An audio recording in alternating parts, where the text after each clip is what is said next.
وقال صلى الله عليه وسلم وإنه ستكون في أمتي هنات وهنات فمن أراد أن يفرق أمر هذه الأمة وهي جميع فاضربوه بالسيف كائنا من كان رواه مسلم وقال صلى الله عليه وسلم لا تزال طائفة من أمتي ظاهرين الحق لا يضرهم من خذلهم حتى يأتي أمر الله وهم كذلك رواه مسلم। সম্মানিত মুসল্লিবৃন্দ, আল্লাহ রাব্বুল আলামিনের শুকরিয়া আদায় করছি। আজকে জামালপুর শহরের ঐতিহ্যবাহী মসজিদ 1890 সালে প্রতিষ্ঠিত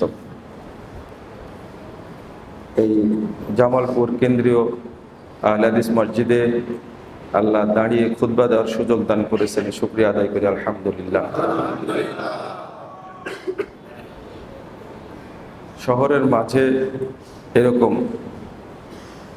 সালাফি আকীদার মসজিদ দেখলে অন্তরটা আনন্দে ভরে উৎফুল্ল হয়ে যায়। আমি যদিও কখনো আসিনি, আজকেই প্রথম এসেছি।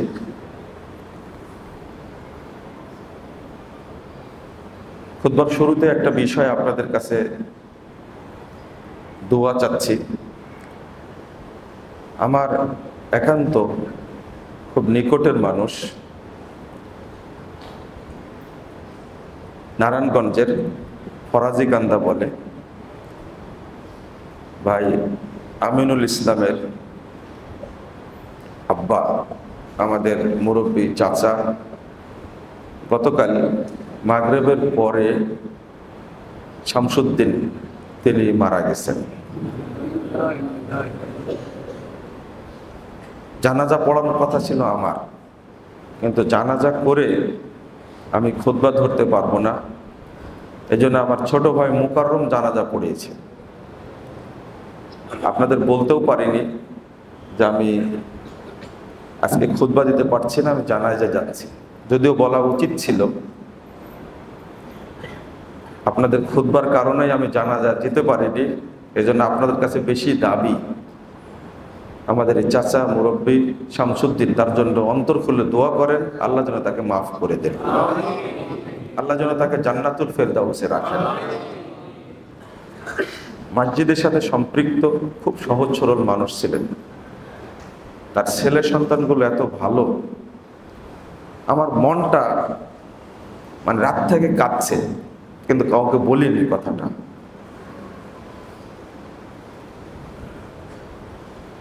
আল্লাহ রাব্বুল আলামিন যেন তাকে কবুল করেন, তাকে যেন জান্নাতুল ফেরদাউসের সদস্য হিসাবে, মেহমান হিসাবে মনোনীত করেন। সাথে সাথে আল্লাহ যেন আমাদেরকে কবুল করে নেন।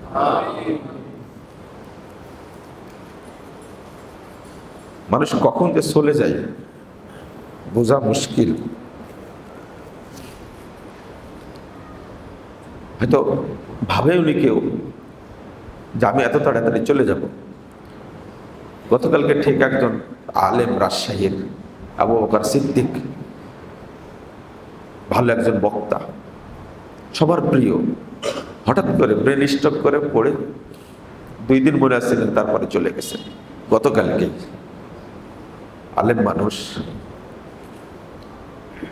এই যে এখন দাঁড়িয়ে কথা বলছি, আল্লাহ আমাকেও কখন নিয়ে চলে যাবেন আমরা কেউ জানি না, তাই না?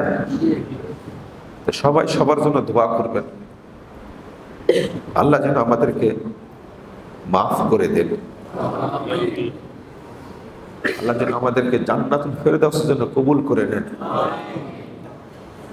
আমি কিন্তু আপনাদের জন্য দোয়া করি, আল্লাহ তুমি আমাদেরকে একই সঙ্গে জান্নাতুল ফেরদাউসে থাকার ব্যবস্থা করে দিন। মানুষই ভুল করে, আর আল্লাহ বলেছেন আল্লাহ ক্ষমাশীল, আল্লাহ ক্ষমা করে দেন। আল্লাহ তোমার ক্ষমা অনেক বড়, আমাদের তুমি ক্ষমা করে দিও, আমাদেরকে জান্নাতের জন্য কবুল করে নেব, আমিন ইয়া রাব্বাল আলামিন। আমি যে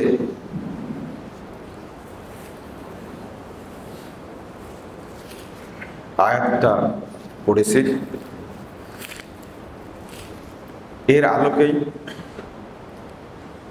কথা বলবো ইনশাআল্লাহ। আপনারা বোঝার চেষ্টা করবেন। আল্লাহ রাব্বুল আলামিন বলছেন, ইয়াউমা তাবিয়াদ্দু বুজুহ ওয়া তাসওয়াদ্দু বুজুহ,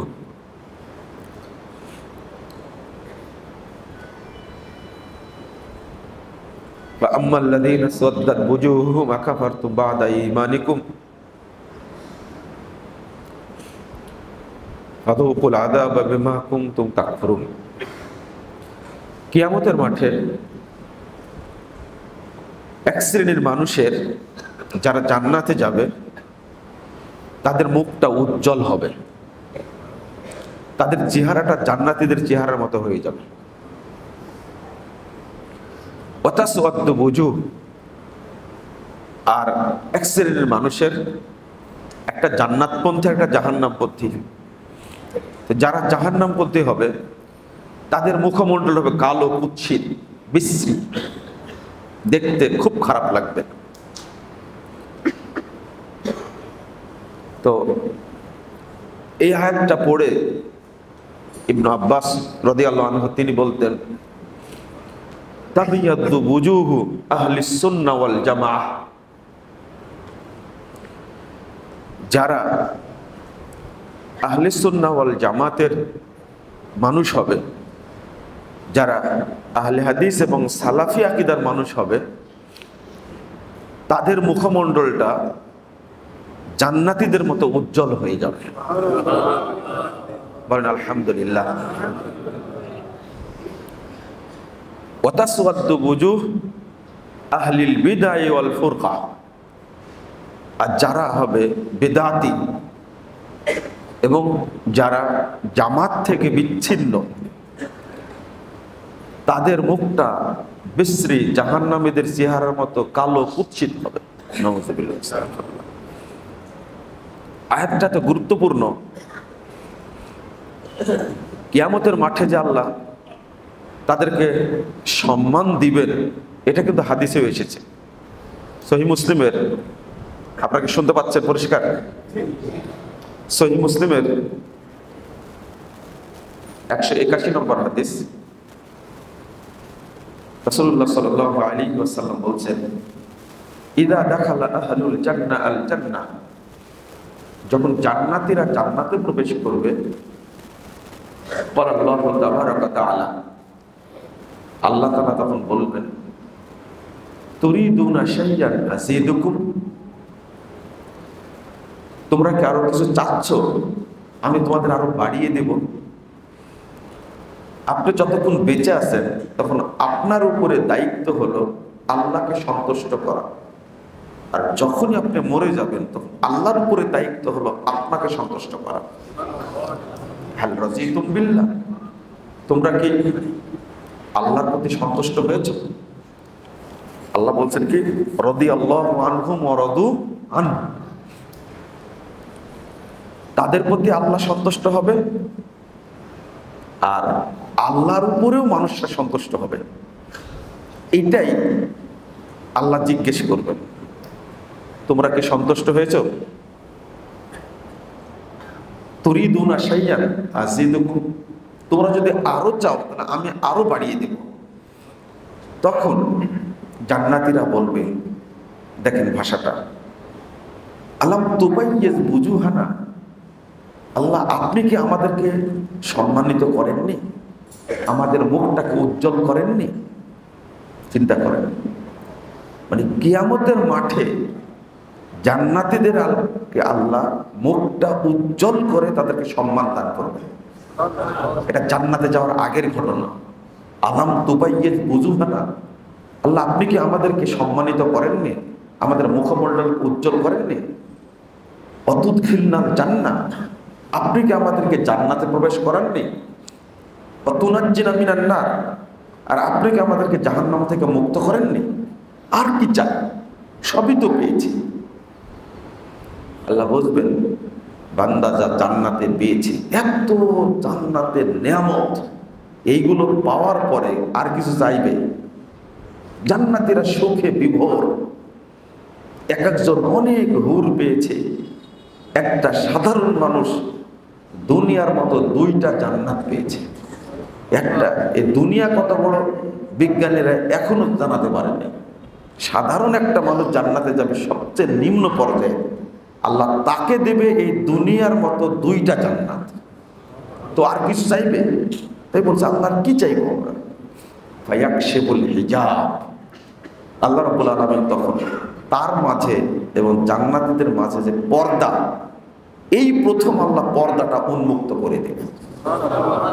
আল্লাহ এত সুন্দর, এত সুন্দর। রাসূল সাল্লাল্লাহু আলাইহি ওয়াসাল্লাম বলেছেন, ফামা উতু শাইয়ান আহাব্বা ইলাইহিম মিনান নাদরি ইলা রাব্বিহিম আযজা ওয়া জাল্লা। জান্নাতীদের কাছে সবচেয়ে বড় নিয়ামত হলো আল্লাহ রাব্বুল আলামিনের দিদারে দেখা, সাক্ষাৎ।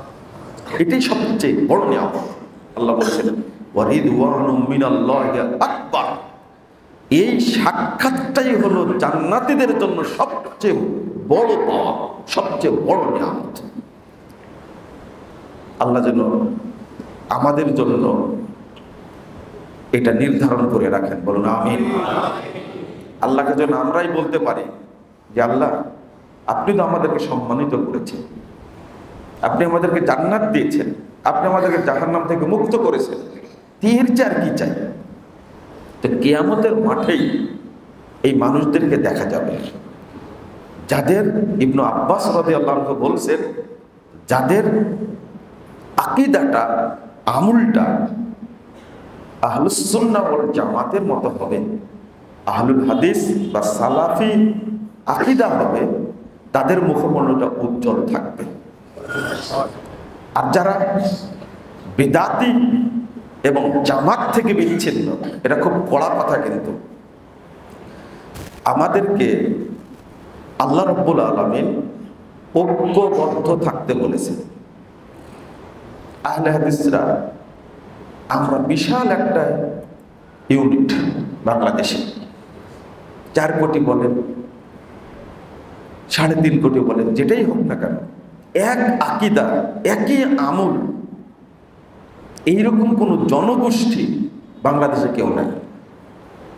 কিন্তু এই জনগোষ্ঠী ষড়যন্ত্রের কবলে হোক বা লালসার কবলে হোক, এই আহলে হাদিসরা দলে দলে বিভক্ত হয়েছে।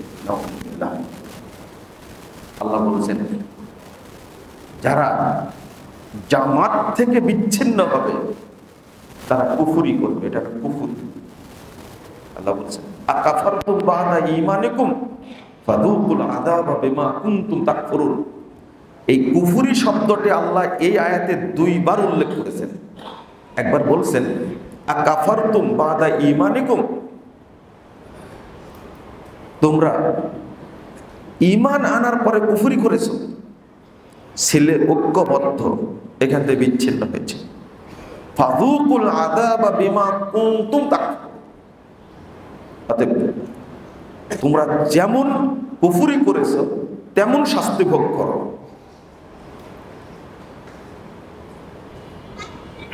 হাসান বসরি রাদিয়াল্লাহু আনহু তিনি বলছেন, বিখ্যাত তাবী, শ্রেষ্ঠ 4 জন তাবীর একজন, তিনি বলছেন হুমুল মুনাফিকুন, তারা হলো মুনাফিক। নাউযুবিল্লাহ, আস্তাগফিরুল্লাহ। আমরা এর আগে যে আয়াতটা পড়ি, এই আয়াতটা শুরু হয়েছে, আলোচনা শুরু হয়েছে 102 নম্বর আয়াত থেকে। ইয়া আইয়ুহাল্লাযীনা আমানুত্তাকুল্লাহ হাক্কা তুকাতিহি ওয়া লা তামুতুন্না ইল্লা ওয়া আনতুম মুসলিমুন ওয়া'তাসিমু বিহাবলিল্লাহি জামিআন ওয়া লা তাফাররাকু। এটা শুরু হয়েছে, একবার শেষ হয়েছে 108 আয়াত পর্যন্ত একটাই আলোচনা। আমরা অনুবাদ করি ওয়া'তাসিমু বিহাবলিল্লাহি জামিআন ওয়া লা তাফাররাকু। তোমরা আল্লাহর রজ্জুকে শক্তভাবে সম্মিলিত হয়ে আঁকড়ে ধরো। কিন্তু এই আয়াতের অর্থ করছেন ওসমান রাদিয়াল্লাহু আনহু। আমাদের যে ওসমান রাদিয়াল্লাহু আনহু বেশি বুঝতেন না কম বুঝতেন? না কমই বুঝতেন মনে হয়। এটা চিন্তা করেন তো। ওসমান রাদিয়াল্লাহু আনহু বলছেন ইলজামু জামাতাকুম। এই আয়াতের অর্থ হলো তোমরা ঐক্যকে শক্ত করে ধরে রাখো, লা তাসিরু আহজাবা, তোমরা দলে দলে বিভক্ত হও না। আমরা অর্থ করি একটা, ওসমান রাদিয়াল্লাহু আনহু সাহাবী অর্থ করে আরেকটা। আমরা বলি তোমরা দলে দলে আল্লাহর রজ্জুকে শক্ত করে ধরো, না, ইলজামু জামাতাকুম, তোমাদের ঐক্যকে শক্ত করে ধরে রাখো, লা তাসিরু আহজাবা, তোমরা দলে দলে কখনো বিভক্ত বিচ্ছিন্ন হইও না।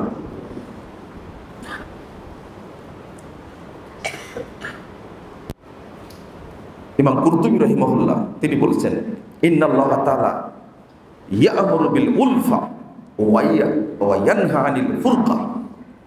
আল্লাহ তাআলা মুমিনদেরকে নির্দেশ দিচ্ছেন তারা যেন পরস্পরের ভ্রাতৃত্ব বোধটাকে কি রাখে, শক্ত করে রাখে।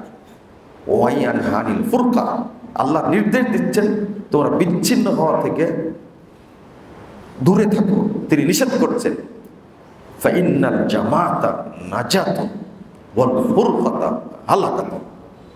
তিনি বলছেন কারণ যে ঐক্যবদ্ধ থাকবে সেই জাহান্নাম থেকে মুক্তি পাবে, আর যে বিচ্ছিন্ন হবে সেই ধ্বংস হয়ে যাবে, ধ্বংস হবে এবং সুনিশ্চিত ধ্বংস হবে। ইমাম খাত্তাবী রাহিমাহুল্লাহ ঠিক একই কথা বলছেন ইন্নাল্লাহ তাআলা আমারাল মুমিনিনা, মুমিনদেরকে আল্লাহ নির্দেশ দিয়েছেন আনিল উলফা বিল উলফা, তারা যেন ভ্রাতৃত্ব বন্ধনে শক্ত থাকে। কারণ ফাইন্নাল ফুরকা হালাকাতুন, কারণ যেই বিচ্ছিন্ন হবে সেই ধ্বংস হবে। মুহাম্মদ রাসূলুল্লাহ সাল্লাল্লাহু আলাইহি ওয়াসাল্লাম বলেছেন আলাইকুম বিল জামাআহ, তিরমিজির 2165 নম্বর হাদিস সহিহ। তোমাদের উপরে আবশ্যক হলো ঐক্যকে শক্ত করে ধরে রাখা, ওয়া ইয়াকুমুল ফুরকা, আর বিভক্তি থেকে সাবধান থেকে দূরে থেকো। ফাইন্না শাইতানা মাআল ওয়াহিদ, কারণ শয়তান একজনের সাথে থাকে, ওয়া হুয়া মিনাল ইসনাইন আবআদ, দুইজন থেকে শয়তান অনেক দূরে থাকে, অনেক দূরে থাকে। আজকে আমরা নামে আহলে হাদিস, নামে আহলে হাদিস দাবি করি আমরা সালাফি, কিন্তু আহলে হাদিসরা বিচ্ছিন্ন হলো কি করে? একজন পরিচয় দিই আমি টঙ্গীর তবলিগেও যাই, আর একজন পরিচয় দিই আমি জামাতে ইসলামের সাথে সংযুক্ত, একজন বলি আমি বিএনপির সাথে সম্পৃক্ত, একজন বলি আমি আওয়ামী লীগের সাথে সম্পৃক্ত, আমি আওয়ামী লীগের নেতা, আমি বিএনপির নেতা, আমি জামাত ইসলামের নেতা, আমি তবলিগের নেতা। আহলুল হাদিসরা যে আকীদা পোষণ করে একটাই আকীদা, যে আহলে হাদিস হয় সে অন্য কোনো পরিচয় দিতে পারে না। এটা আপনার মধ্যে যেন পরিষ্কার ধারণা থাকে, আমি আহলে হাদিস, আমি আহলুল হাদিস হিসাবেই জীবনযাপন করব, আমার সাথে কুফরি কোনো মতবাদের সম্পর্ক থাকবে না, বাতিল কোনো মতবাদের সম্পর্ক থাকবে না। গণতন্ত্র একটা কুফরি মতবাদ, সমাজতন্ত্র একটা কুফরি মতবাদ, তারপরে এই ধর্মনিরপেক্ষবাদ কুফরি মতবাদ, জাতীয়তাবাদ কুফরি মতবাদ। ইসলামকে ধ্বংস করার জন্যই এইগুলোর জন্ম হয়েছে। বরং আপনার উপরে ওয়াজিব হলো অমিম্মান খালাকনা উম্মাহ ইয়াহদুনা বিল হক ওয়া বিহি ইয়াদিলুন। 181 নম্বর আয়াতে আল্লাহ বলেছেন যে আমি একটা উম্মাহকে তৈরি করেছি, একটা কাফেলাকে তৈরি করেছে। তাদের বৈশিষ্ট্য কি? ইয়াহদুনা বিল হক, তারা হক পথে পরিচালিত হয়, ওয়া বিহি ইয়াদিলুন, এবং ওই হককে প্রতিষ্ঠা করার জন্য দাওয়াতি কার্যক্রম পরিচালনা করে। এই বৈশিষ্ট্য আপনার মধ্যে থাকা লাগবে। একদিকে ঐক্যবদ্ধ থাকতে হবে, আরেকদিকে আল্লাহ আমাকে দায়িত্ব দিয়েছেন আমি যেন হকটাকে প্রতিষ্ঠা করি। আল্লাহ বলছেন, ওয়াল্লাযী আরসালা রাসূলাহু বিল হুদা ওয়া দীনিল হক লিইয়ুযহিরা আলাদ দীনি কুল্লিহি ওয়ালাউ কারিহাল মুশরিকুন। কত শক্ত কথা! ওই রাসূল যাকে আল্লাহ প্রেরণ করেছেন বিল হুদা ওয়া দীনিল হক, হেদায়েত দিয়ে এবং সত্য দিন দিয়ে আল্লাহ প্রেরণ করেছেন। কেন? লিইয়ুযহিরা আলাদ দীনি কুল্লিহি, পৃথিবীতে সমাজে প্রতিষ্ঠিত সমস্ত ধর্ম, দর্শন, থিওরি, মতবাদ সবগুলোর উপরে ইসলামকে বিজয়ী করার জন্য আপনি এই সমস্ত মতবাদকে উৎখাত করবেন, এটা আপনার বৈশিষ্ট্য হবে। কিন্তু আমি আপনি তো তার গালে চুমু দিই, তাই না? গলার মালা হিসেবে গ্রহণ করেছি। এটা ট্র্যাডিশন হয়ে গেছে বাংলাদেশে যে আমরা ইসলাম থেকে কিছু নিব আর কিছু জাহেলিয়াত থেকে নিব, কিছু তাওহীদ মানব আর কিছু তাগুত মানব, তাই না? কিছু ঈমান আর কিছু কুফর, দুইটা মিলে চলবো। সব ইসলামী দলের চিন্তা এটাই। আলহামদুলিল্লাহ, এর মধ্যে আহলুল হাদিসরা এখন পর্যন্ত এই সমস্ত কুফরি মতবাদের সাথে আপোষ করে করবো না, কোনদিন পৃথিবীতে প্রমাণ নাই। বরং যখনই 1906 সালের 30শে ডিসেম্বর উপমহাদেশে আওয়ামী মুসলিম লীগ তৈরি হলো, মুসলিম লীগ যখন হলো, মুসলিম লীগ, তখন আহলে হাদিস উলামা একরাম বুঝতে পারলো এরা এই পচা ইহুদি খ্রিস্টানদের তৈরি করা কুফরি মতবাদের দিকে যাচ্ছে। মুসলিম লীগ নাম নিয়ে তার 9 দিন আগেই 1906 সালের 21শে ডিসেম্বর তারিখে অল ইন্ডিয়া আহলে হাদিস কনফারেন্স তারা গঠন করে ফেলল। এত বড় বড় নেতা, সুবহানাল্লাহ, আপনার নাম জানেন আব্দুল্লাহ গাজীপুরি, এত বড় আলেম উপমহাদেশের, তিনি হলেন সভাপতি। আর সেক্রেটারি হলেন ফাতেহ কাদিয়ান, শেরে পাঞ্জাব, আল্লামা সানাউল্লাহ আমিরুদ রশাদি রাহিমাহুল্লাহ, তিনি হলেন সেক্রেটারি। তুহফাতুল আহওয়াজির তিরমিজির ভাষ্যকার মোহাম্মদ আব্দুর রহমান মুবারকপুরি, তিনি হলেন সহসভাপতি। আর কোষাধ্যক্ষ হলেন সহসভাপতি হলেন আউনুল মাবুদের ভাষ্যকার, অর্থাৎ আবু দাউদের ভাষ্যকার আউনুল মাবুদের প্রণেতা আল্লামা শামসুল হক আজিমাবাদী।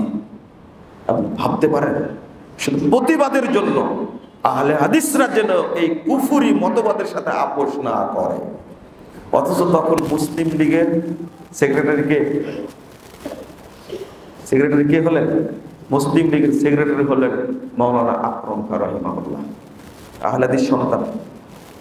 আমি বলতে চাচ্ছি একটা বিষয়, আহলে হাদিস উলামা কেরাম আগে থেকে সচেতন যে তারা কখনো কোন কুফরি মতবাদের সাথে আপোষ করবে না। আর আজকেও ইসলামী দলগুলো চাচ্ছে দুইটার সমন্বয়ে একটা সুন্দর পথ তৈরি করে বাংলাদেশটা পরিচালনা করি। এটা কি জায়েজ না হারাম? হারাম, হারাম, চলবে না। আল্লাহ বলছেন 150 এবং 151 নম্বর আয়াত সূরা নিসা, আল্লাহ বলছেন ইয়াকুলুনা নুমিনু বিবাদিন ওয়া নাকফুরু বিবাদ। তারা বলছে আমরা কিছু নিব আর কিছু ছাড়ব, আমরা কিছু নিব আর কিছু ছাড়ব। ওয়া ইউরিদুনা আন ইয়াত্তাখিযু বাইনা যালিকা সাবিলা। আর এই দুইটার মধ্যে সমন্বয় করে আমরা একটা সুন্দর পথ তৈরি করব। আল্লাহ তাদের সম্পর্কে বলছেন উলাইকা হুমুল কাফিরুনা হাক্কা, এরাই হলো অরিজিনাল কাফের।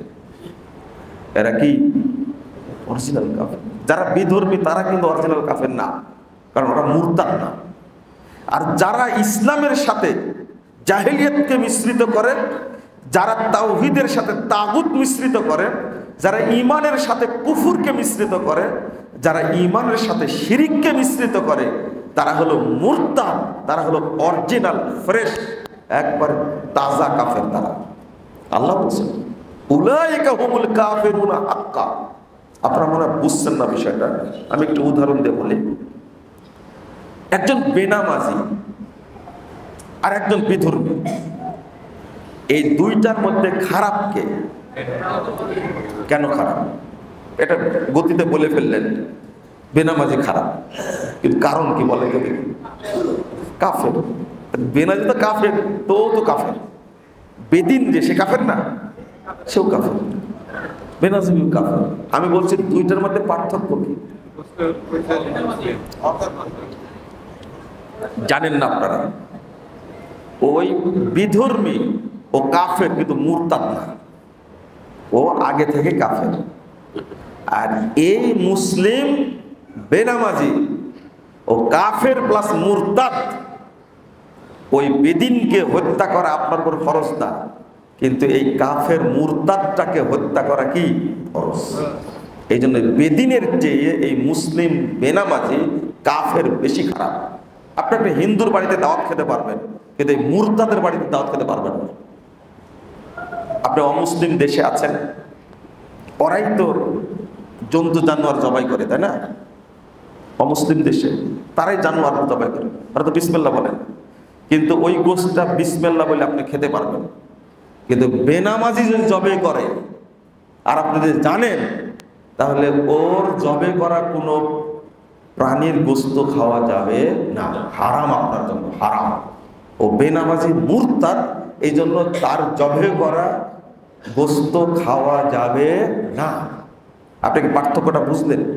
মনে হয় বুঝেন। বেনামাজি আপনারা খুব সম্মান করেন, তাই না? খুব সম্মান করেন না। আজকে থেকে জেনে নেন, কোন বেনামাজি, আরে বেনামাজি কাকে বলে? জুমার নামাজ যারা পড়ে তারা নামাজি নাকি? না, ওরা কাফের। শুধু জুমার নামাজ যারা পড়ে তারা মুসলিম না, কাফের। আমি আবারও বলছি, যারা শুধু রমাদান মাসে তারাবি পড়ে, রোজা রাখে, নামাজ পড়ে, এরা মুসলিম না, এরা কাফের। যারা শুধু দুই ঈদ পড়ে তারা কিন্তু কাফের। খুব ভালো করে শুনেন, তারা কাফের। কেন? আপনি 80 বছর যাবত নামাজ পড়ছেন, এদিকে লক্ষ্য করেন, 80 বছর যাবত নামাজ পড়ছেন আপনারা। একজন লোক পড়ছে, সে ইচ্ছা করে আসরটা একদিন পড়লো না, ঠিক মাগরিবের সময় হয়ে গেছে, কিন্তু আসর পড়া হয়নি, অলসতায়, ইচ্ছা করে, গল্পে গুজবে আসরের টাইম পার হয়ে এখন মাগরিবের টাইম হয়ে গেছে, ও এখন কাফের। ও এখন কাফের। এই লোক যদি কাফের হয়, যে সারা বছর নামাজ পড়ে না, শুধু রমাজানে পড়ে, ও মুসলিম না কাফের? তো অরিজিনাল কাফের। আপনি কি বলেন? জহরের সালাতের টাইম পার হয়ে গেছে, ইচ্ছা করে আপনি জহর পড়েননি, পার হয়ে গেছে, আসরের টাইম হয়ে গেছে, আপনি মুসলিম না। এখন আপনি আর জহর পড়তে পারবেন না। এই জহরকে যদি 1000 বার পড়েন তবু কোনো কাজে লাগবে না। এখন আপনাকে তওবা করতে হবে। কি করতে হবে? তওবা করতে হবে। কেউ কেউ বলেছেন আগে গোসল করা লাগবে, তারপরে তওবা করতে হবে যে আমি কি এখন মুসলিম, আমি, আল্লাহ তোমাকে মাফ করে দাও। আর এই তওবা কয়বার চলবে?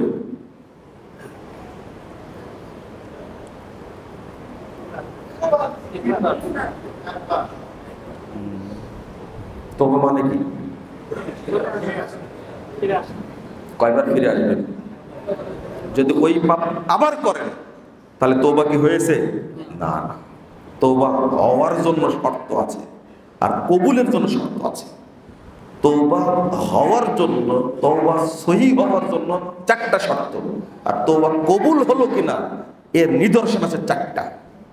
তারপর তওবাই তো হয়নি, ওই পাপ আবার করলেন যে। সালাতের নাম কি নাম? এর নাম সালাত। এটা সিয়াম না, এটা যাকাত না, এটা হজ না, এর নাম কি? সালাত। একটা ইবাদতই না করলে ঈমান চলে যায়, আর কোনো ইবাদত না করলে ঈমান চলে যায় না, এর নাম সালাত।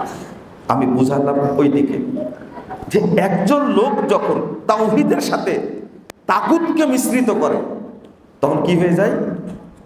কাফের। যখন শিরককে ঈমানের সাথে মিশ্রিত করে, ইসলামকে যখন এই জাহেলিয়াতের সাথে মিশ্রণ করে, তখন সে কি হয়ে যায়? কাফের। সে কাফেরটাকে সাধারণ কাফের না অরিজিনাল? অরিজিনাল। আমি এটাই বুঝাচ্ছিলাম, উলাইকা হুমুল কাফিরুনা হাক্কা, এরাই অরিজিনাল কাফের।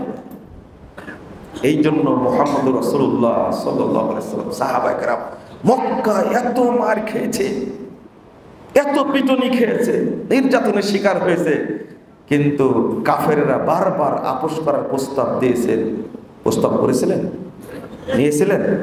একটাও চলবে না। ওই জন্য তো আল্লাহ বলছেন, ওমা ইউমিনু আকসারুহুম বিল্লাহ ইল্লা ওয়া হুম মুশরিকুন। যারা ঈমান এনেছে আল্লাহর প্রতি, তারা অধিকাংশই মুশরিক। কে বলছেন? আমি না, আমি বলিনি, আল্লাহ বলছেন। ঈমান আনা সত্ত্বেও, হজ করা সত্ত্বেও, সালাত পড়া সত্ত্বেও আল্লাহ বলছেন এরা অধিকাংশই মুশরিক। আমার কথা না। 106 নম্বর আয়াত সূরা ইউসুফ, 8 নম্বর আয়াত সূরা রুম, আল্লাহ বলছেন ওয়া ইন্না কাসীরাম মিনান নাস বিলিকাই রাব্বিহিম কাফিরুন। অধিকাংশ মানুষ আল্লাহর সাথে সাক্ষাৎ করবে কাফের হয়ে, কাফের হয়ে সাক্ষাৎ করবে। কেন? এটা আপনারা বুঝবেন না কেন? এটা বুঝার কথা।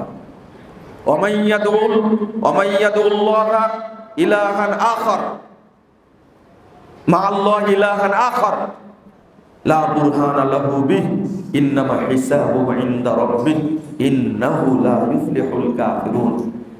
যারা আল্লাহর ইবাদতের সাথে, ইসলামের সাথে আরেকটা দ্বীনের সাথে বেদিনকে যে ব্যক্তি মিশ্রিত করবে, ওর হিসাব আল্লাহর উপরে।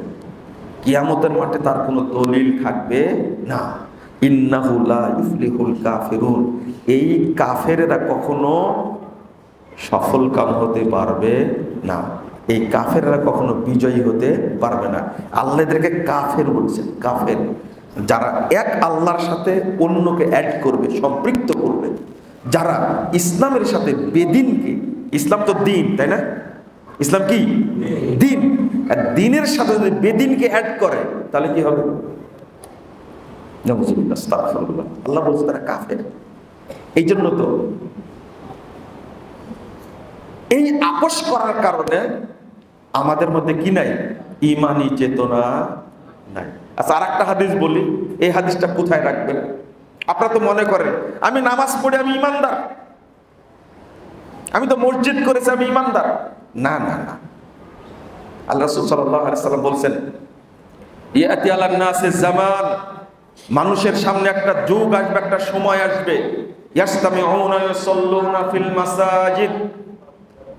এই সময়ে লোকেরা দলে দলে মসজিদে যাবে, সালাত আদায় করবে। দেখেন আজকেও মসজিদে জায়গা নেই, যত মুসল্লি হয়েছে। আল্লাহ রাসূলের কথা, কিয়ামত পর্যন্ত এরকমই থাকবে। ইয়াতি আলান নাসিস জামান, মানুষের কাছে একটা সময় আসবে, যুগ আসবে, তোমরা দেখবে মানুষ দলে দলে মসজিদে যাবে, তারা সালাত আদায় করবে, সব মসজিদ মুসল্লি দ্বারা পূর্ণ থাকবে। ওয়ালাইসা ফীহিম মুমিন, কিন্তু কোন মসজিদে একজন ইমানদার খুঁজে পাবে না। সব মুসল্লি কিন্তু কি বেঈমান, সব মুসল্লি কিন্তু কি বেঈমান। এরা কারা? এরাই হলো মুশরিক। নামাজ পড়ে কিন্তু মুশরিক, নামাজ পড়ে কাফের, নামাজ পড়ে মুনাফিক। বাংলাদেশে অধিকাংশ মানুষ যারা পীর পূজা, কবর পূজা, মাজার পূজা, খানকা পূজার সাথে জড়িত, কবর পূজার সাথে জড়িত, তারা নামাজ পড়ে কিন্তু কাফের না মুশরিক? মুশরিক। এরা কাফের, এরা মুশরিক, এরা কাফের। নামাজ পড়লো কাফের, কারণ সে মাজারে সেজদা করে, মাজারে দান খায়রাত করে। আর যারা রাজনীতি করে তারা শুধু কুফরি করে না, তারা শিরিক কুফরকে উৎপাদন করে, তারা চাষ করে। সব রাজনৈতিক দল যারাই রাজনৈতিক দলের সাথে জড়িত, তারাই কুফরির সাথে, তাগুতের সাথে জড়িত। তারা গর্বের সাথে বলে, আমরা জীবন দিয়ে হলেও গণতন্ত্র প্রতিষ্ঠা করেই ছাড়ব। যে গণতন্ত্র কথা শুনলে, বাংলাদেশের গণতন্ত্র শুনলে ইবলিসও হাসে। এটাকে প্রতিষ্ঠা করবেন আপনি? আস্তাগফিরুল্লাহ, আস্তাগফিরুল্লাহ। আমেরিকার গণতন্ত্র বাংলাদেশের গণতন্ত্র? শিক্ষিত মানুষরা বুঝেন না আপনারা? আপনারা এই যে আমরা যেভাবে ভাগটা করছি, চিন্তা করেন, অধিকাংশ নামাজ পড়ে, মাথায় টুপি থাকে, কিন্তু এই মানুষগুলো কুফরি মতবাদের সাথে জড়িত থাকার কারণে এদের ঈমান আছে? তাহলে লোক থাকলো কয়জন?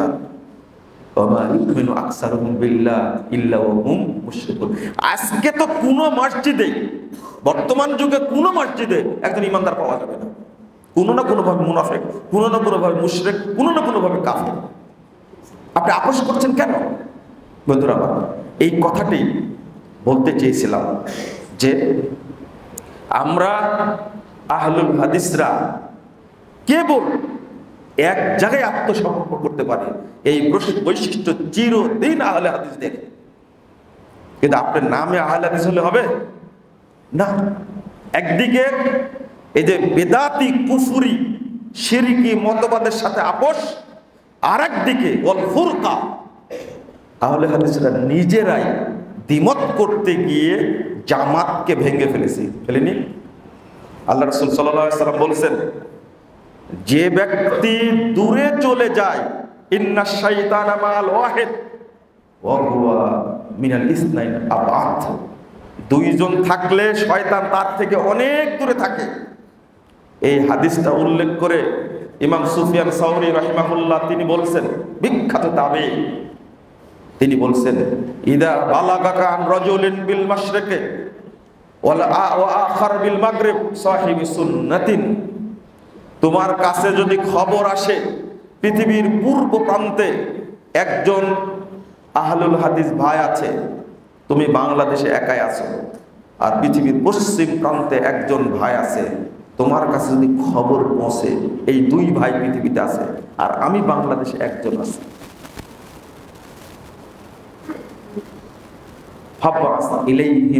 সালাম, তোমার উপরে ওয়াজিব হলো এই দুই ভাইয়ের কাছে সালাম পাঠানো, যদি সম্ভব হয়, আর তাদের জন্য দোয়া করা। আল্লাহ, এই দুই ভাই কোরআন এবং সুন্নাহর উপরে প্রতিষ্ঠিত, আল্লাহ তুমি তাদেরকে হেফাজত করো। আপনার জাকির নায়ককে দেখেছেন আপনারা? বাংলাদেশে কোনোদিন আসেনি, কিন্তু দোয়া করেন না তার জন্য? লোকটা মুহাসিব, তাই না?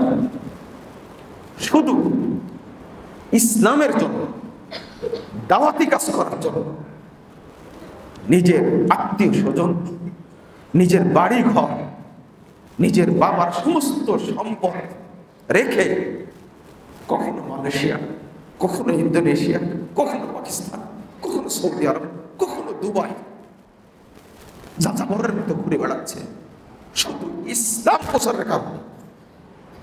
তার জন্য দোয়া করেন না আপনারা? আল্লাহ যেন তাকে হেফাজত করেন। এটা দায়িত্ব, তার তো কোনো অপরাধ নাই। এই কসাই মোদি বাংলাদেশটাকে যেমন অস্থির করে ছাড়ছে, ঠিক ডক্টর জাকির নায়কের মতো বিশ্বশ্রেষ্ঠ একজন বিদ্বানকে এ দেশ থেকে তাড়া করে তার উপরে মামলা দিয়ে অস্থির করে ফেলেছে। আল্লাহ যেন এই কসাই মোদিকে আল্লাহ যেন ধ্বংস করেন, বলেন আমিন। আল্লাহ যেন মুসলিম এই কত কষ্টে মনে হয় যে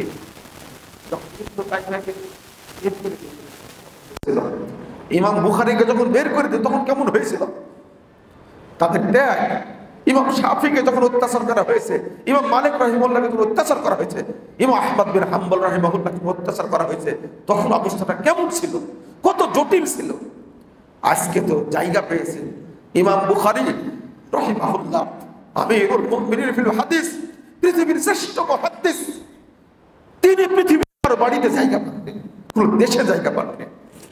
বুখারী থেকে উজবেকিস্তান থেকে বের করে দেওয়া হলো, হাকিম শহরে চলে গেলেন, সেখান থেকে শাসক বের করে দিল, বৃদ্ধ হয়ে গেছেন, অন্ধ হয়ে গেছেন, শেষ বয়সে চলার পথ নাই, তার একজন গোলামকে সাথে নিয়ে চলছেন, পাড়ি দিচ্ছেন। এত বড় ধনী মানুষ, তার কাছে কিছুই নাই, নিঃস্ব হয়ে গেছেন দেশ থেকে বহিষ্কার হওয়ার কারণে।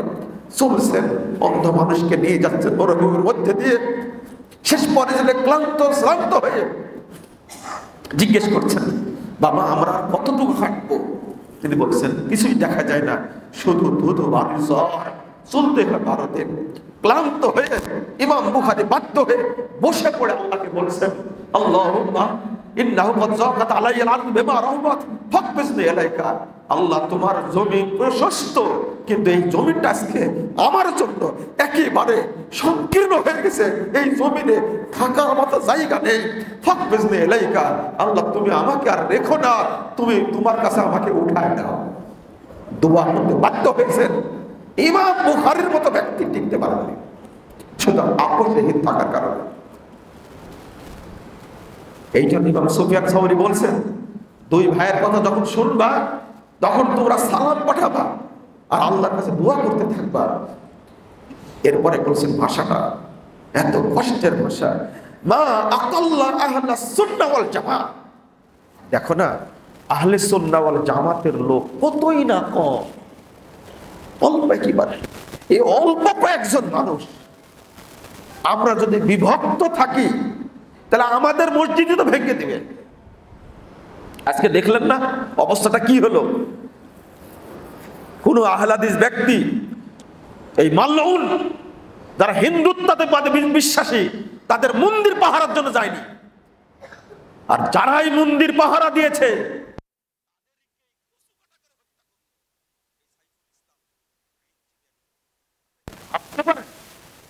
একজন সহজ সরল আইনজীবীকে যেভাবে হত্যা করলো, কি আশ্চর্য! আমরা তোমাদের মন্দির পাহারা দিলাম আর তোমরা মুসলমানদেরকে হত্যা করলে। মুসলমানদেরকে হত্যা করা জায়েজ, আর গরু হত্যা করা কি হারাম। কি শিখাচ্ছেন আপনারা? একদিকে মন্দির পাহারা দিচ্ছে, আর একদিকে আহলে হাদিস মসজিদ ভেঙে দিচ্ছে। এগুলো কি ইমানের পরিচয় না শয়তানের পরিচয়? এগুলো আরে শয়তান এই কাজ করতে পারে না। শয়তান এত খারাপ হয়নি যে মন্দিরে মন্দিরে গিয়ে পাহারা দিবে আর আহলে হাদিস মসজিদ ভেঙে দিবে, আহলে হাদিস মসজিদ বন্ধ করে দিবে। আমিন বলেছে সালাতের মধ্যে, আমিন বলেছে একজন মুসল্লি মসজিদে গিয়ে, সেই মুসল্লির উপরে যেভাবে আক্রমণ করেছে, ছেলেটা প্রাণে বেঁচে গেছে, তার মাথায় রক্ত জমাট হয়েছে, বুকে রক্ত জমে গেছে। একজন মুসল্লি সালাত পড়তে গেছে, তার কোনো অপরাধ নাই, শুধু আমিন জোরে বলেছে, তাই তার উপরে কি করেছে? আক্রমণ করেছে। বাংলাদেশে কত সন্ত্রাসী ঘুরে বেড়াচ্ছে, কত ধর্ষক ঘুরে বেড়াচ্ছে, কত মদখোর ঘুরে বেড়াচ্ছে, কত অপরাধী দুর্নীতিবাজ চোর বাটপার ঘুরে বেড়াচ্ছে, তাদের বিরুদ্ধে কোনো প্রতিবাদ নেই। কিন্তু একজন আহলে হাদিস মসজিদে গিয়ে সালাত পড়তে গিয়ে রাসূলের তরিকায় সালাত আদায় করেছে, জোরে আমিন বলেছে, বুকে হাত বেঁধেছে, এই জন্য তার উপর আক্রমণ করা হয়েছে। এরা মুসলিম তো দূরের কথা, এরা মানুষ হওয়ারই যোগ্যতা রাখে, এরা মানুষই না।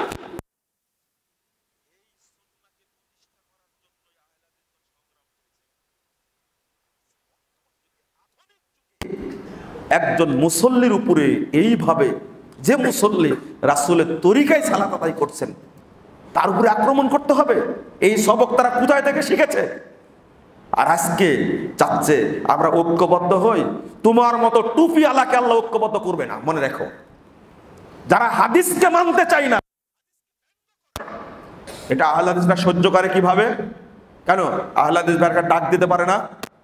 ঠিক আছে, সোহরাওয়ার্দী উদ্যানে আমাদের একটা সম্মেলন হবে, এখান থেকে আমরা 3 দফা 5 দফা ঘোষণা করব। বাংলাদেশের কোথাও যদি মসজিদের উপরে আক্রমণ করা হয়, আগে সেই জায়গায় লোকদের উপরে শাস্তি কার্যকর করতে হবে। ওই ছেলেটাকে যে মারছে, কেউ গ্রেফতার হয়েছে? মামলা হয়েছে? না, হয়নি। কেন? বহু মসজিদ দখল করে নিছে, এখন পর্যন্ত তালা মেরে রেখে দেয়, নামাজ পড়তে দেয় না। ব্রাহ্মণবাড়িয়া মসজিদটা 18 সালে তৈরি হয়েছে, টিনের মসজিদ ছিল। এই 24 সালে সে মসজিদটা ভেঙে দিয়ে 3 তলার মসজিদ করবে। ভেঙে দেওয়া মাত্রই এই দেওবন্দি বেদাতিরা যা দখল করেছে। আজও মসজিদের কাজ হচ্ছে না, রড ফেলে রাখা আছে, সিমেন্ট নিয়ে আসা আছে, বালি নিয়ে আসা আছে, কাজটা করতে পারছে না। কারা? এরা কি মুসলমান মনে করেন আপনি? আর এদের সাথে কোনো ঐক্য হয়? একেবারে সোজা থাকবো তাওহীদের উপরে, 9,000 বছর দাওয়াত দেব, কিন্তু কারোর সাথে আপোষ চলবে না, কোনো আপোষ চলবে না। নূহ আলাইহিস সালাম যদি 950 বছর দাওয়াত দিয়ে 39 জন মানুষকে হেদায়েত দিতে পারেন, আল্লাহর হেদায়েত যদি পাই, আমরা নবী না, আমরা সাহাবীও না, আমরা তাবেও না, আমরা সাধারণ অশিক্ষিত মানুষ, আমরা দাওয়াত দিতে থাকবো, তাওহীদের উপরে থাকবো, আমাদের সাথে কোনো আপোষ চলবে না, তাগুতের কোনো আপোষ চলবে না, এর উপরে থাকবো আমরা ইনশাআল্লাহ। আমার যেটা বক্তব্য ছিল, সেই বক্তব্যটা খুব গুরুত্বপূর্ণ। আপনাকে আমাকে ঐক্যবদ্ধ জীবনযাপন করতে হবে ইনশাআল্লাহ।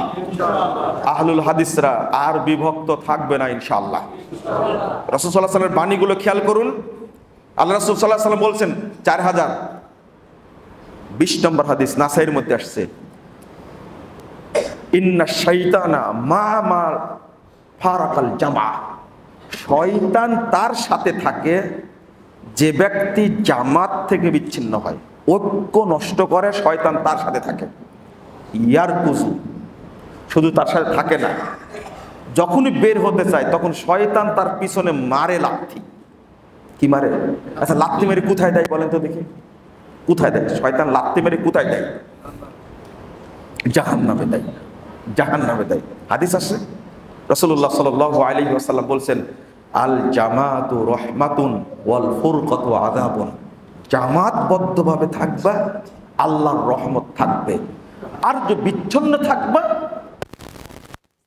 জাহান্নামে নিক্ষেপ করা হবে। 392 নম্বর হাদিস মুস্তাদরাক হাকিমের মধ্যে এসেছে। ও কোথায় নিয়ে যায়? রাসূলুল্লাহ সাল্লাল্লাহু আলাইহি ওয়াসাল্লাম বলছেন, মান শাজ্জা শাজ্জা ফিন নার, যে ব্যক্তি বিচ্ছিন্ন হয়ে যায়, শয়তান তাকে জাহান্নামের মধ্যে নিক্ষেপ করে। শাজ্জা ফিন নার, ও নিক্ষিপ্ত হয় জাহান্নামের মধ্যে। নাউযুবিল্লাহ, আস্তাগফিরুল্লাহ। আমরা জিনিসটা বুঝতেও চাই না, ছোট্ট একটা জিনিস, সেটা হলো মুহাম্মদুর রাসূলুল্লাহ সাল্লাল্লাহু আলাইহি ওয়াসাল্লাম বলছেন, ইন্না বানি ইসরাঈল তাফাররাকাত আলা সিনতাইনা সাবিনা মিল্লাহ ওয়া তাফতারিকু উম্মতি সালাসানা সাবিনা মিল্লাহ। বানি ইসরাঈলরা বিভক্ত হয়েছিল 72 দলে, আর আমার উম্মত বিভক্ত হবে কয় দলে? 72 দলে। কুল্লুহুম ফিন্নার ইল্লা মিল্লাতা ওয়াহিদা, সবগুলো জাহান্নামে যাবে, একটা ব্যতীত। বলল, মানে হে রাসূলুল্লাহ, আল্লাহ রাসূল, এই একটা যে জান্নাতে যাবে, একটা কাতার, এরা কারা? রাসূল সাল্লাল্লাহু আলাইহি ওয়াসাল্লাম উত্তর দিয়েছিলেন কি, মা আনা আলাইহি ওয়া আসহাবি, আমি এবং আমার সাহাবীরা যে মানহাজের উপরে আছে, যে নীতির উপরে আছে, এই নীতিকে যুগ যুগ ধরে যারা ফলো করবে, তারাই জান্নাতে যাবে। কিন্তু আবু দাউদের হাদিসে আসছে ওয়াহিয়াল জামাআহ, ওয়াহিয়াল জামাআহ। আগের হাদিসটা হাসান পর্যায়ের, আর এই হাদিসটা সহিহ আবু দাউদের হাদিস। মানে একটা ঐক্যবদ্ধ দল যেটা, সেটা জান্নাতে যাবে, সেটা জান্নাতে যাবে। তাহলে আল্লাহ রাসূলের সাথে জান্নাতে যেতে চাইলে বলুন তো, আল্লাহ রাসূল কি আপনাকে একা জান্নাতে নিয়ে যাবে না সবাইকে নিয়ে যাবে? কিয়ামতের মাঠে আমার নেতা কে হবেন? কে হবেন? রাসূল সাল্লাল্লাহু আলাইহি ওয়াসাল্লাম। এটাই আল্লাহ বলছেন, ইয়াউমা নাদু কুল্লা উনাসিন বিইমামিহিম, 71 নম্বর আয়াত সূরা বানী ইসরাঈল। কাল কিয়ামতের মাঠে আমি প্রত্যেক ব্যক্তিকে তার ইমাম সহ ডাকবো। এখানে ইমাম ইবনে কাসির রাহিমাহুল্লাহ একজন তাবির বক্তব্য উল্লেখ করে বলছেন, হাদা আকবারু শারাফিল লি আসহাবিল হাদিস লিআন্না ইমামাহুম নবী সাল্লাল্লাহু আলাইহি ওয়াসাল্লাম। এই আয়াতের মধ্যে আহলে হাদিসদের বিশাল মর্যাদা রয়েছে, কারণ কাল কিয়ামতের মাঠে তাদের ইমাম হবেন স্বয়ং মুহাম্মদুর রাসূলুল্লাহ সাল্লাল্লাহু আলাইহি ওয়াসাল্লাম। বলেন আলহামদুলিল্লাহ। কত বড় কথা! এই জন্য আহলে হাদিসদের শত্রু বেশি। আপনি যদি জান্নাতে যেতে চান, জাহান্নামে যারা যাবে তারা একাকী যাবে, আর জান্নাতে যাবে যারা, তারা কি ঐক্যবদ্ধভাবে যাবে। আমরা যখন জান্নাতে ঢুকবো, আমাদের নেতা কে হবেন? মুহাম্মদুর রাসূলুল্লাহ সাল্লাল্লাহু আলাইহি ওয়াসাল্লাম। দুনিয়াতে বিচ্ছিন্ন থাকলে পরে কি ঐক্যবদ্ধ হবেন পরকালে? আজকে আমার সাথে আপনার সাক্ষাৎ হয় না, খুব দ্বন্দ্ব, আমি মারা গেলে আপনি ঠিকই জানাজায় আসবেন, এটা কি ইমানের পরিচয় না মুনাফিকের পরিচয়? লাশের সাথে সাক্ষাৎ করে কি লাভ? বুঝেননি কথা?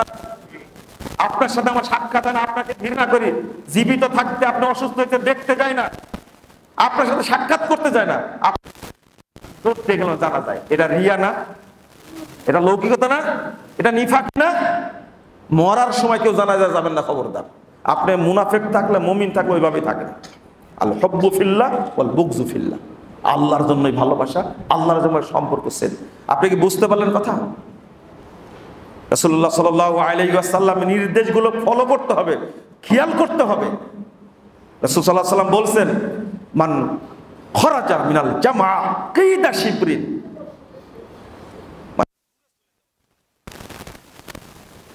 ফাকাদ খালাকা হিবকাতাল ইসলাম আন উনুকিহি, ওই ব্যক্তি ইসলামের গণ্ডি থেকে বেরিয়ে গেল। নাউযুবিল্লাহ, আস্তাগফিরুল্লাহ। এত কড়া কথা বলছেন, কিন্তু এরপরেও আমরা ঐক্যবদ্ধ থাকছি না, মানে আমরা জান্নাত চাচ্ছি না। ইযা রাআইতুমুল ইখতিলাফ ফাআলাইকুম বিসসাওয়াদিল আযম, ইখতিলাফ যখন দেখবে তখনই যেটা ঐক্যবদ্ধ কাফেলা সেটাকে ধরে রাখ শক্ত করে। আর একটা কথা বলি, বক্তব্য শেষ করবো ইনশাআল্লাহ। একটা হাদিস একটু খেয়াল করেন তো, হাদিসটা রাসূলুল্লাহ সাল্লাল্লাহু আলাইহি ওয়াসাল্লামের সাহাবী ইবনে মাসউদ রাদিয়াল্লাহু আনহু বলছেন, আল জামাতু মা ওয়াফাকাল হাক্কা ওয়া ইন কুনতা ওয়াহদা। আপনারা শুনেছেন, জামাত তাকেই বলে যেটা হকের সাথে মিল আছে, তাই না? তাহলে আপনি হক মানেন, তাহলে আহলুস সুন্নাহ, নট আহলুল জামা। আপনি জামাতপুরে একজন ব্যক্তি আছে, সে মনে করে আমি হকের উপরে আছি, আমি একা একটা জামাত, আমি একাই জান্নাতে যাব, তাই না? হাদিসটা কিন্তু এইটা না, এটা বুঝতে ভুল হয়েছে। হাদিসটা কি? ইবনু মাসউদ রাদিয়াল্লাহু আনহু বলছেন, জিজ্ঞেস করছেন, সব মানুষ চলে যাচ্ছে, আমি একাই আছি, তাহলে হক কারা?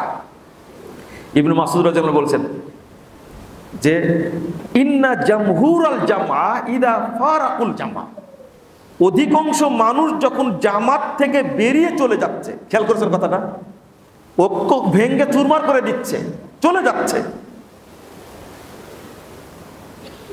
তখন আল জামাতু মা ওয়াফাকাল হাক্কা ওয়া ইন কুনতা ওয়াহদা, এখন তুমি জামাতের সদস্য একজন আসো, সবাই চলে গেছে, সবাই চলে গেলে ওইটা জামাত না, তুমি হকের উপরে আসো, এটাই হলো কি জামাত। এবার বোঝা গেছে হাদিসটা?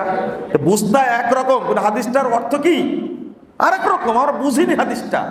সব চলে যাক, এই হাদিসটা উল্লেখ করে ইমাম নুয়াইম ইবনে হাম্মাদ তিনি বলছেন, ইজা ফাসাদাতিল জামা আলাইকা বিমা কানাতিল জামা হাত্তা তাফসুদা, অর্থাৎ জামাত যখন নষ্ট হয়ে যাচ্ছে, সবাই চলে যাচ্ছে, বিচ্ছিন্ন হয়ে যাচ্ছে, তোমার উচিত তখন ওই জামাতে থাকা, ওয়াইন কুনতা ওয়াহদাক হাত্তা তাফসুদা, একেবারে যদি শেষও হয়ে যায় জামাত, তবু তুমি একাই থাকো, ওয়াইন কুনতা ওয়াহদাক, যদিও তুমি একজন হও।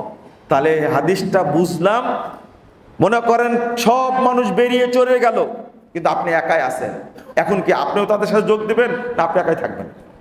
একাই থাকতে হবে, এটাই জামাত। এখানে আরেকটা সমাধান হলো, সালাত দেরিতে পড়ছে, ওয়াক্ত পার হয়ে যাচ্ছে, সবাই মিলে জামাত করছে, ওইটা কিন্তু জামাত না, আপনি ওয়াক্ত অনুযায়ী পড়ছেন একাই, এটাই কি জামাত। আপনি একাই পড়ছেন, এটা জামাত, জামাতের নেকি পাবেন। আর যারা সবাই মিলে জামাত করছে, ওয়াক্ত চলে যাওয়ার পরে, আওয়াল ওয়াক্তের পরে পড়ছে, এটা জামাত না, এটা হলো মৃত্যু সালাত, ইউমিতুনাস সালাত, ওটা নিহত সালাত, ওটা গলা টিপে হত্যা করা সালাত। ওইটা যদি পড়েন আপনি, তাহলে নফল হবে। তো ফরজটা আসল না নফলটা আসল? ফরজটা আসল। এই জন্য যেখানে ওয়াক্ত মেরে ফেলে দিয়ে সালাত পড়া হয়, সেখানে আপনি একাই সালাত পড়বেন, একাই জামাত, এটা আপনি জামাতের নেকি পাবেন ইনশাআল্লাহ। ইনশাআল্লাহ। বারাকাল্লাহ ফিকুম ওয়া জাযাকুমুল্লাহ খাইরান। বন্ধুরা আমার, আগামী 30 তারিখে এই জামালপুরে 42 বছর পরে সম্ভবত জেলা সম্মেলন, জেলা কনফারেন্স হতে যাচ্ছে বাংলাদেশ জমিয়ত আহলে হাদিসের। আপনারা এই সম্মেলনে সবাই অংশগ্রহণ করবেন ইনশাআল্লাহ। আমি আপনাদের মনে করে দিই, গত 22শে নভেম্বর দিনাজপুর বড় মাঠে, বাংলাদেশের সবচেয়ে বড় মাঠ, এই মাঠে জেলা সম্মেলন হয়েছে, সফল জেলা সম্মেলন, হতবাক। আপনাদের প্রতি অনুরোধ থাকবে, ঐক্যের জন্য, বর্তমান পরিস্থিতির জন্য, আহলে হাদিস সমাজের কল্যাণের জন্য সবাইকে ঐক্যবদ্ধ হওয়া ছাড়া বিকল্প কোনো পথ নাই। এই সম্মেলনটা যেন, জামালপুরের সম্মেলনটা যেন সারা দেশের জন্য যেন দৃষ্টান্ত হয়, এটা আপনাদের কাছে ভূমিকা চাই। আপনারা অবশ্যই ভূমিকা পালন করবেন ইনশাআল্লাহ।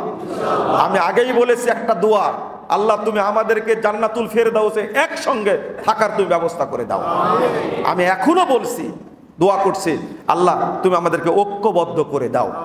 আমি দোয়া করি আল্লাহর কাছে, আল্লাহুম্মা আল্লিফ বাইনা কুলুবিহিম ওয়া আসলিহ যাতা বাইনিহিম, আল্লাহ যেন আমাদের মধ্যে ভ্রাতৃত্বটাকে শক্ত করে দেন, বলেন আমিন।